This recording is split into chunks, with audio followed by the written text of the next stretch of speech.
ಇನ್ನು ಎಂ.ಬಿ. ಪಾಟೀಲ್ ಅವರು ವಿಜಯಪುರಕ್ಕೆ ಮತ್ತೊಂದು ಸಚಿವ ಸ್ಥಾನ ಕೂಡ ಸಿಗೋದು ಖಚಿತ ಅಂತೇಳಿ ವಿಜಯಪುರದಲ್ಲೇ ಮಾತನಾಡಿದ್ದಾರೆ. ಎಂ.ಬಿ. ಪಾಟೀಲ್ ಅವರು ಈಗಾಗಲೇ ನಾಯಕರನ್ನ ಭೇಟಿ ಮಾಡಿ ಬೇಡಿಕೆಯನ್ನು ಕೂಡ ಇಟ್ಟಿದ್ದೇನೆ, ಆ ನಿಟ್ಟಿನಲ್ಲಿ ಶಕ್ತಿ ಮೀರಿ ನಾನು ಪ್ರಯತ್ನವನ್ನು ಮಾಡ್ತೀನಿ ಅಂತೇಳಿ ಹೇಳಿದ್ದಾರೆ.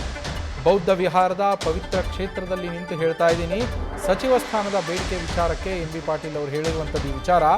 ವಿಜಯಪುರ ಜಿಲ್ಲೆಗೆ ಮತ್ತೊಂದು ಸಚಿವ ಸ್ಥಾನ ಸಿಗತ್ತೆ ಅನ್ನೋದ್ರ ಬಗ್ಗೆ, ಹೊಸಬರಿಗೆ ಸಚಿವ ಸ್ಥಾನ ಸಿಗುತ್ತಾ ಅನ್ನೋದ್ರ ಬಗ್ಗೆ ಕೂಡ ಅವರು ಪ್ರತಿಕ್ರಿಯೆ ನೀಡಿದ್ದಾರೆ.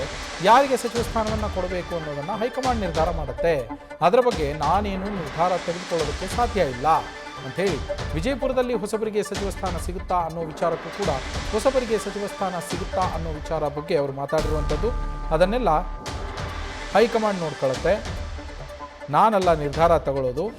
ಆದರೆ ಬೇಡಿಕೆಯನ್ನಂತರೂ ನಾನು ಇಟ್ಟಿದ್ದೇನೆ, ನನ್ನ ಪರವಾಗಿ ಸಂಪೂರ್ಣ ಪ್ರಯತ್ನ ಮಾಡ್ತಿದ್ದೇನೆ ಎಂದಿದ್ದಾರೆ.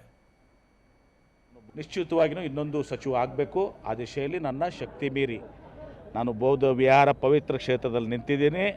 ನಾನು ಹೇಳ್ತಾ ಇದ್ದೀನಿ, ನಾನು ಮೊನ್ನೆನೂ ಕೂಡ ಹೈಕಮಾಂಡ್ನಲ್ಲಿ ಹೇಳಿದ್ದೀನಿ, ಮುಖ್ಯಮಂತ್ರಿಗಳಿಗೂ ಹೇಳಿದ್ದೀನಿ, ಸಿದ್ದರಾಮಯ್ಯನವ್ರಿಗೆ ಹೇಳಿದ್ದೀನಿ, ನಮ್ಮ ನಾಯಕರಿಗೆ ಎಲ್ಲರಿಗೂ ಕೂಡ ಹೇಳಿದ್ದೀನಿ. ನಮ್ಮ ಒತ್ತಾಯ ಇನ್ನೊಂದು ಮುಂದಿನ ವಿಸ್ತರಣೆಯಲ್ಲಿ ಇನ್ನೊಬ್ಬರು ಸಚಿವರು ಆಗಬೇಕು, ಆ ದಿಶೆಯಲ್ಲಿ ನನ್ನ ಶಕ್ತಿ ಮೀರಿ ಪ್ರಯತ್ನ ಆಗ್ತದೆ.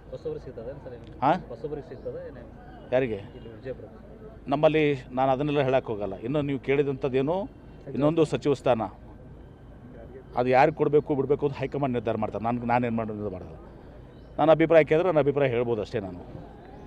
ಆದರೆ ಇನ್ನೊಂದು ಸಚಿವ ಸ್ಥಾನ ಸಿಗುವುದು ನಿಶ್ಚಿತ, ಆ ದಿಶೆಯಲ್ಲಿ ಎಲ್ಲ ರೀತಿಯ ಪ್ರಯತ್ನ ಮಾಡ್ತೀವಿ.